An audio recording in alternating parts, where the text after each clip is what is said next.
Welcome back.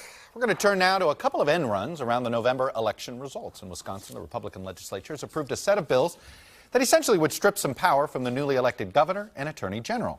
Why, you might ask? Well, the newly elected governor, Tony Evers, and the newly elected attorney general, Josh Kaul, are newly elected Democrats. The newly defeated two-term Governor Scott Walker has indicated that he does plan to sign the bills that would, among other things, give the Republican legislature control over some major appointments and reduce early voting, which tends to benefit the Democrats in Wisconsin, down to 2 weeks. Across the lake in Michigan, the Republican legislature is taking similar steps against the incoming Democratic governor and attorney general there as well. Now, this has happened before in many a legislature. Democrats, in fact, have done this in the past to Republican governors in lame duck sessions in other states. Joining me now from the state capital of Madison is Wisconsin's incoming Democratic governor, Tony Evers. Governor-elect Evers, welcome to Meet the Press, sir. Good morning, Chuck. How are you today? I'm okay. Let me start with this. You had said you were going to personally lobby Governor Scott Walker, the outgoing governor whom you defeated, to veto this legislation.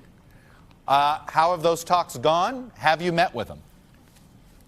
I communicated with Governor Walker over the telephone a few days ago and laid out my position that vetoing the legislation was going to be an important thing, not only for to make sure that our what happened last November, the vote of the people of Wisconsin, is actually upheld, and we're putting people in front of politics. But also, it's just bad legislation, and I made that pitch, and he was non-committal. I know publicly he's said in other arenas that he plans to sign most or all of it. So I'm not particularly encouraged at this point in time, but it's around Scott Walker's legacy. He has the opportunity to change this and actually validate the will of the people that voted on November 6th. Did you negotiate with him? Did you say, you know what, look, I know X is really important to you, I get that, but what's with Y and Z here? Was there a Y and Z? Did you go to him and say, look, I really think this part is just crazy. Please veto that. If you want to keep this, I get it. No, I talked about a few areas that are really important that actually Republican business leaders have talked about that would take away power and implicate and make economic development much more difficult in the state of Wisconsin. But the entire thing is a mess. It's a hot mess. And I believe that he should veto the entire package. In fact, at least 3 or 4 of the pieces that are in there now, he has vetoed previously. And so it makes no sense to me. And he's been a long-time public servant, and he has a legacy here. So we're hopeful that he will veto the whole thing. I'm curious. After you were elected, and quickly we heard word that the Republican Speaker and the Republican Majority Leader in the legislature there were considering these bills. Did you reach out to them personally before the bill started going? And if you did, what was that conversation like?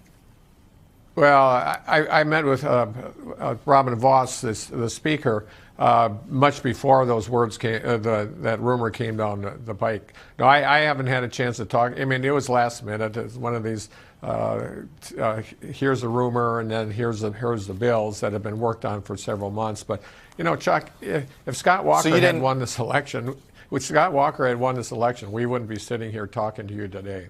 Is there any part, one of the things that the speaker said, he goes, well, in hindsight, maybe we gave the governor too much power. Take the partisan hat off a minute, all right? I know that perhaps many people read that comment tongue-in-cheek. But do you believe he's right? Well, there are things in that bill that really had nothing to do with giving Scott Walker anything.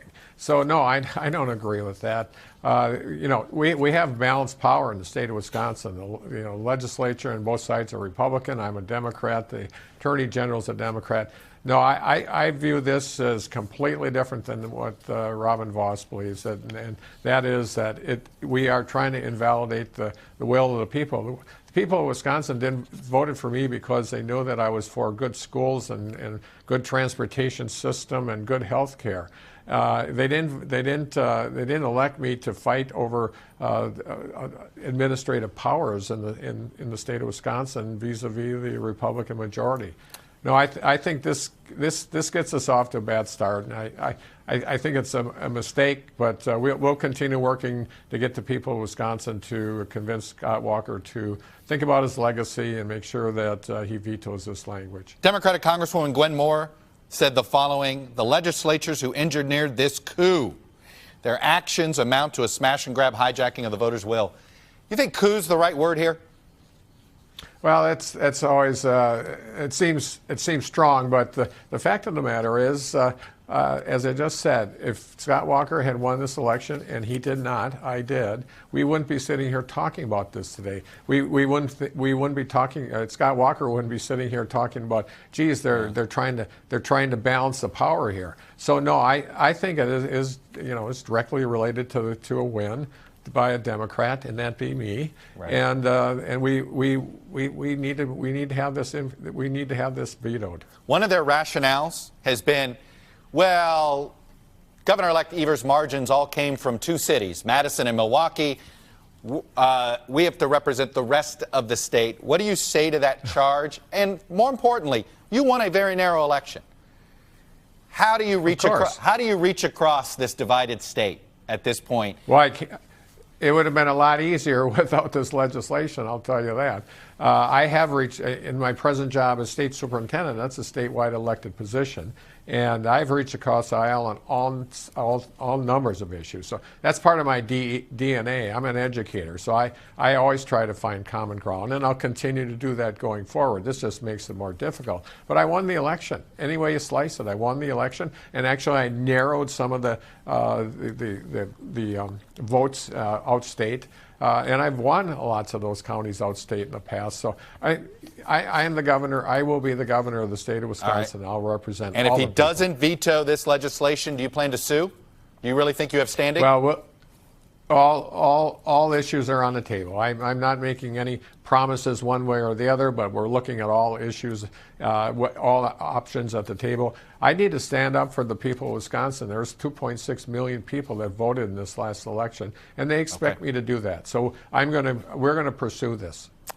Governor-elect Tony Evers, Democrat from Wisconsin, thanks for coming on, sharing your views. Good luck when you actually take the oath. All right. Hey, NBC News fans, thanks for checking out our YouTube channel. Subscribe by clicking on that button down here, and then click on any of the videos over here to watch the latest interviews, show highlights, and digital exclusives. Thanks for watching.